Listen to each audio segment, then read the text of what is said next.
Olá, me chamo Elane Araújo, esse é o Dica de Bibliotecária e hoje nós vamos falar sobre jogos na biblioteca. Mas antes de falar sobre jogos, é importante nós lembrarmos de algumas questões. A primeira questão a ser discutida aqui é sobre o profissional que está nesse espaço. O que nós fazemos nesse espaço é formar usuários de serviços informacionais e consumidores de cultura. Se nós estamos nesse espaço para fazer com que cada vez mais pessoas utilizem o espaço, até mesmo porque isso parte da valorização do profissional, da valorização do espaço, da valorização da biblioteconomia como um todo. Então é muito importante nós entendermos que quando nós estamos nesse espaço chamado biblioteca ou sala de leitura, que sala de leitura na verdade é uma biblioteca, então, o que nós precisamos entender é que o nosso papel enquanto profissional que lida, que administra esse espaço é muito importante. E a parte mais importante é sim o ser humano, não só enquanto a gente constrói tudo em relação a construir um acervo, a pensar na atividade, mas também enquanto o profissional tem que saber lidar com o público que ele atende. Então, o que é que nós temos que entender? Que o profissional ele tem que ser alguém muito simpático, alguém muito dado, alguém que as crianças, os usuários como um todo, eles precisam ter confiança naquele profissional, ele precisa saber que no momento de dúvida, que no momento de questionamento, que no momento que ele precisar de alguma informação, aquele profissional vai saber lidar, vai saber lhe ajudar a encontrar aquela informação. O profissional pode não saber da informação, mas ele tem que saber como encontrar aquela informação. Então é muito importante que nós entendamos que a partir da formação do bacharelado em biblioteconomia, é também importante que a continuação dos estudos permaneça, principalmente quando os assuntos são aliados à tipologia de biblioteca que você se encontra. Então, se você lida com um público que é de escolar, de idade escolar, dependendo da faixa etária, você tem que saber de tudo o que é, ou de tudo, mesmo que não seja de forma aprofundada, mas você tem que saber de tudo daquele universo e estar sempre pronto a ajudar. Quando um dos usuários de toda a comunidade escolar for lhe procurar, você tem que saber de alguma informação e, claro, recebê-los da melhor forma possível. Eu quero que vocês entendam que, a partir do momento que alguém passar por uma biblioteca, ela tem que lembrar de que um dia passou por uma biblioteca no qual havia um profissional mega simpático que sempre estava disposto a lhe ajudar.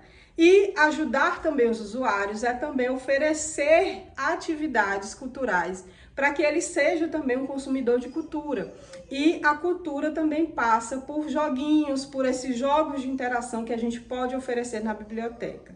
E partindo desses jogos de interação, eu trouxe para vocês então algumas dicas para que vocês possam fazer dicas bem simples que você pode fazer sem um orçamento necessariamente, um grande orçamento. Provavelmente algumas das coisas é que você vai ter ou vai ser fácil de conseguir no seu local de trabalho, que é uma forma de dinamizar o espaço, de também quebrar esse paradigma de que biblioteca é só livro e leitura, é só formação de leitores. Nós sabemos que a biblioteca vai muito bem, vai muito além.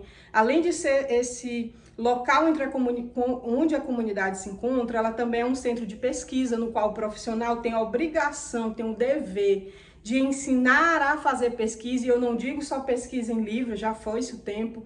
Então, é importante que o bibliotecário ele tenha em mente essa sua obrigação, até mesmo para que ele melhore a sua formação, mas essa parte da pesquisa vai ser um papo para um outro vídeo. Então, vamos agora falar sobre os jogos na biblioteca. Então, teve a nossa feira do livro na biblioteca que eu trabalho, e um dos joguinhos que eu levei, olha só, foi um desses joguinhos que são simples, que a gente compra aí em qualquer comércio, baratinho, e me deu então essa perspectiva de trazer cada vez mais jogos para a biblioteca, porque eu entendi que algumas crianças que às vezes estavam ociosas ali, porque tinha que esperar um irmão mais velho, que ia sair só mais tarde, meio que estava cansadinha ou por qualquer outra questão, não queria apenas ler o livro, eu só não queria ficar ali naquele cantinho quieto. Era interessante a gente ter algumas desses joguinhos, algumas dessas atividades, que pudessem ajudá-los a também trabalhar a mente mas que se sentissem cada vez mais abraçados por aquele espaço, que se sentissem confortáveis naquele espaço, obviamente entendendo que a gente não pode oferecer um jogo que seja muito, que provoque muito eles, para que eles fiquem mais fervorosos, né, que gritem, que falem alto. Então os jogos têm sempre que ser aqueles jogos pensados para que seja sempre nesse nível de, sabe, eu consigo jogar sentadinho, eu preciso de uma certa concentração, que é justamente para que não seja esses jogos, a não ser que você pense em uma determinada data no qual pode haver esse envolvimento, esse engajamento, esse fervor maior. Mas no dia a dia é interessante a gente observar que os jogos têm que ser esses jogos que precisem de uma certa concentração, que é para que não haja essas gritarias, esses excessos assim na biblioteca, até mesmo para que não incomode os demais usuários. Então, um desses joguinhos foi esse. Outro também que a gente conseguiu achar foi esse daqui, olha só, que é de pescaria, no qual vem com uma varinha, e a gente tem que tentar conseguir aqui pescar o peixe. Eu também achei ele super baratinho também. E a gente consegue fazer com que várias crianças se reúnam, cada um esperando a sua vez.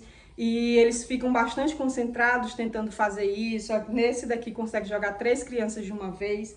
Outra brincadeira que a gente fez também durante a nossa semana do livro foi a caça-sereia. Como um dos temas, uma das atividades, o tema era fundo do oceano, né, fundo do mar, a gente falou bastante sobre a questão da limpeza dos oceanos, esse cuidado com o meio ambiente, e aproveitamos então para fazer essa brincadeira da caça-sereia, no qual eu escondi a sereia em um local lá da biblioteca e as crianças foram tentar encontrar, e depois que encontravam a gente tinha que devolvê-la para o mar. Afinal a gente já tinha limpado o oceano, que, caso eu não tenha falado aqui, eu não lembro se eu falei dessa atividade, mas eu sujei o oceano, coloquei lixos lá, e aí a gente recolheu esse lixo, e aí depois fomos fazer a caça-sereia, e agora que o oceano estava limpo, a gente poderia devolver ela para o oceano. Então foi uma forma informativa de jogar com as crianças, de fazer esse joguinho. E outras dicas que eu consigo trazer para vocês, que vocês não precisam de ter um orçamento para fazer uma compra necessariamente, se for vai ser só de material de papelaria. Vamos começar então com esse joguinho aqui, que é o joguinho da velha, que é um jogo que você pode fazer tanto em papel, você pode pegar um papel A4 ou qualquer outro papel, uma cartolina maior, depende do tamanho e do recurso que você tiver, e aí é só fazer as listas e fazer as pecinhas, muito simples. E nessa versão que eu trouxe está em cima de um tapete, mas você pode colocar também uma fita que seja colorida, ou você faz traços, né, recorta com papel ali listas e depois passa uma fita adesiva por cima e faz essas grades do jogo da velha e faz as peças, que pode ser com isopor ou um material mais durinho, para fazer também, ou mesmo com só mudar uma peça, por exemplo, pode ser aqueles pratinhos de festa colorido, e aí você pode usar 3 de cada, e aí coloca lá por cores, porque também dá para fazer esse jogo da velha com outras peças, e aí vai dar criatividade de vocês, mas é um jogo que precisa de uma concentração, que a gente vai estar trabalhando algumas partes do cérebro que é interessante, e ao mesmo tempo a gente vai estar oferecendo, né, estaremos oferecendo uma coisa mais lúdica, mais brincante, para que fuja também dessa mentalidade que biblioteca é só livro e leitura. Outro joguinho que nós temos aqui é esse joguinho aqui. Eu não lembro agora o nome dele, mas é um jogo no qual você tem um dardo, né? Um dado ali, né? Que a gente já conhece, pode fazer de caixa ou de papelão, você imprime ali na internet mesmo em um papel A4, você pode fazer um tamanho maior com uma caixa, você pode utilizar uma caixa também.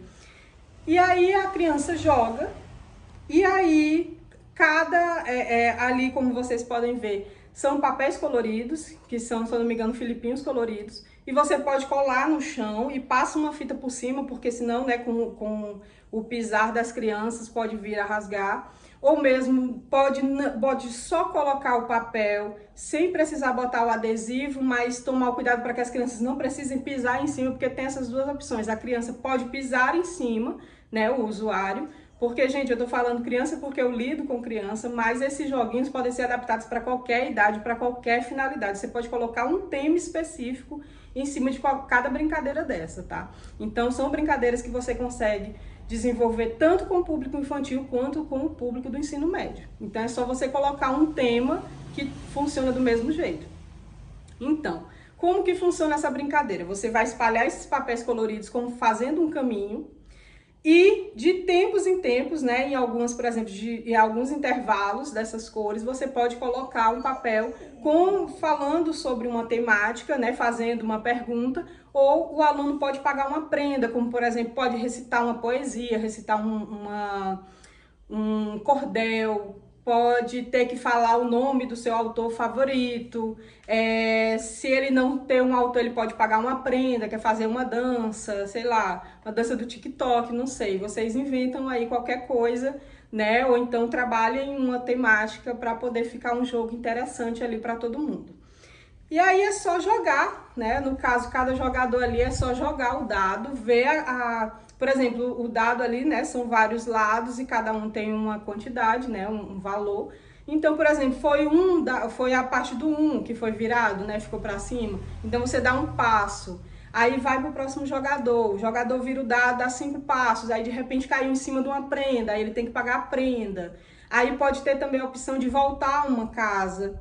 E esse jogo é bem legal porque envolve muita gente, praticamente toda uma turma pode participar, mas você pode dividir de 5 em 5, que é para não ficar, dependendo do tamanho do jogo ali, né, do tabuleiro que você quiser fazer. Mas é um tipo de jogo que também você consegue usar várias temáticas e trabalhar uma infinidade de assuntos com ele. Outra dica que nós temos, olha só, é um outro tipo, né, de jogo de tabuleiro, aí esse jogo no chão, que esse daqui eu achei até mais fácil para construir, porque eles são círculos, e aí você vai montando e olha que em vez de colocar nos intervalos, a pessoa colocou do ladinho, né, a informação ali, a prenda ou a pergunta que ele está fazendo. Então essa é uma nova versão desse mesmo jogo. Outro joguinho aqui interessante é o Cubo da História, que, aliás, eu até vi acontecendo lá na escola com o Maker, né, com a turma de Maker, que eles fizeram um dado no qual a cada jogada de dado ia aparecer uma parte, né? Então você pode fazer vários cubos, que também é muito fácil, que é só achar na internet para imprimir, é só digitar lá para um cubo para imprimir, né, um dado para imprimir. E aí você pode colocar no dado, aqui nos espaços, nos lados do dado, você pode colocar temas. Então pode ser, como é um dado de história, mas pode ser de qualquer outra temática, mais uma vez falando. Como é de história, nesse exemplo que eu estou dando, você pode colocar, por exemplo, personagem em um dado. No outro dado você faz com locais, para que essa história aconteça. E num terceiro dado, você pode colocar alguns objetos ou alguns acontecimentos no qual a criança que for virando aquele dado, o usuário lá, o leitor que for virando os dados, ele vai ter que ir incluindo essas informações na sua história. Então é uma brincadeira bem interessante também de se fazer. Essa outra brincadeira aqui é uma espécie de joguinho no qual você vai fazer um painel. Deixa eu mostrar ele aqui, o painel completo. E nesse painel completo, você pode, então, fazer várias atividades. Eu já fiz ele com adivinhas e as crianças amam, assim, ficam enlouquecidos. Só que tem uma hora que eu não consigo mais criar adivinhas, eu não consigo mais achar nada. E aí a gente só usa ele num determinado período do ano.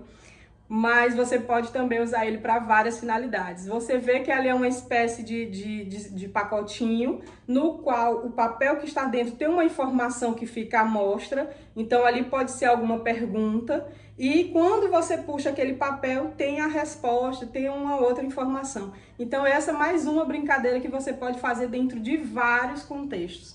Pode ser, por exemplo, para você deixar exposto sempre na biblioteca, para quando uma criança, um usuário, um adolescente quiser chegar lá para perguntar sobre, aliás, para perguntar não, tá em dúvida sobre o que vai ler naquele dia, ele pode tirar o papelzinho e ali pode ter uma indicação literária. Também é interessante para fazer com adivinhas, também é interessante para fazer jogos de perguntas e respostas. Então, é mais uma atividade que você consegue incluir várias temáticas e trabalhar com todas as faixas etárias. Outro joguinho interessante, que é a nossa última dica de hoje, aliás, a nossa última, não, a nossa penúltima, é o joguinho Quem é Você? Que nada mais são do que você pegar uma folha plana, recorta uns quadradinhos e aí levanta essa abinha, coloca uma foto, uma foto de um personagem, pode ser personagens, sei lá, dos clássicos da Disney, assim como podem ser autores famosos, personagens de livros, e aí você, de um lado, fica a pessoa levantando essa abinha, e falando algumas dicas. No caso, os dois tabuleiros, os dois jogos são iguais, cada jogador, no caso, são dois, vai ficar, pode ser 2 ou 4, ou até mais. Fica, então, cada um com suas folhas iguais, e aí a pessoa que começa, ela levanta essa abinha, vê quem é, pega a cartinha referente àquele personagem, e começa a dar algumas dicas que é para a próxima pessoa, né, para o outro jogador tentar identificar quem é. O jogador identificando, ele vai abrir a abinha e vai falar, é fulano de tal, e assim vai continuando até descobrirem todos os personagens que estão ali, mediante aquelas informações, as dicas que foram levantadas. Então, nada mais é do que esse papel com as carinhas do personagem que você pode fazer a impressão e fazer os cartõezinhos referente a cada personagem daquele que será as dicas, então, para que aquela pessoa descubra quem é. Então, aquela pessoa também, o outro, pode fazer algumas perguntas, tipo, tem um cabelo assim, eu sou assim, eu trabalho com isso, o tipo de literatura que eu faço é esse. E aí ambos vão fazendo perguntinhas, você adapta aí para sua realidade, porque pode fazer também com várias temáticas diferentes. Você pode trabalhar uma temática de uma aula de algum professor. Então pode trabalhar várias dicas com vários assuntos. E o último, que também é bem fácil de fazer, que também é só fazer a impressão, ou nem precisa fazer a impressão, na verdade, porque você recorta um quadrado, recorta as peças, né? Ele pode fazer com a régua. Eu lembro que da última vez que eu fiz com régua. Coloquei do tamanho da régua, né? Fiz uma grade nos dois sentidos, vertical e horizontal.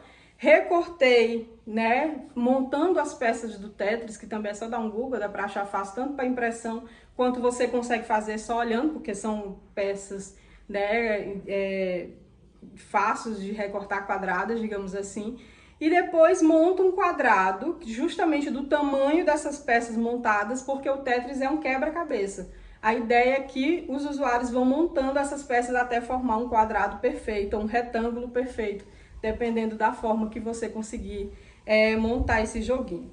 Então, são jogos, essas foram as dicas. Então, se você gostou, é só dar uma curtida. Comenta o que mais vocês querem ver por aqui. Estou tentando fazer cada vez mais vídeos, trazer mais dicas, mas eu preciso que vocês me deem não só o feedback sobre o vídeo, sobre as dicas que eu ofereço aqui, mas também fazer indicações do que vocês querem ver por aqui. E, gente, a maioria dos jogos, como vocês viram, você não precisa de grandes investimentos, orçamentos. É mais uma forma de você pegar essas informações que eu ofereço aqui, adapta para a sua realidade. Lembrando sempre dessa parceria com o professor, então sempre busquem um professor que é mais dado ali com a biblioteca, tentem fazer com que todos sejam, mas de repente através desse diálogo com esse professor que quer ter diálogo com a biblioteca, você vai construindo projetos com ele, e aí de repente ele vai chamando, os outros vão vendo que vai funcionando, e aí vai trazer cada vez mais pessoas, mais parceiros para a biblioteca.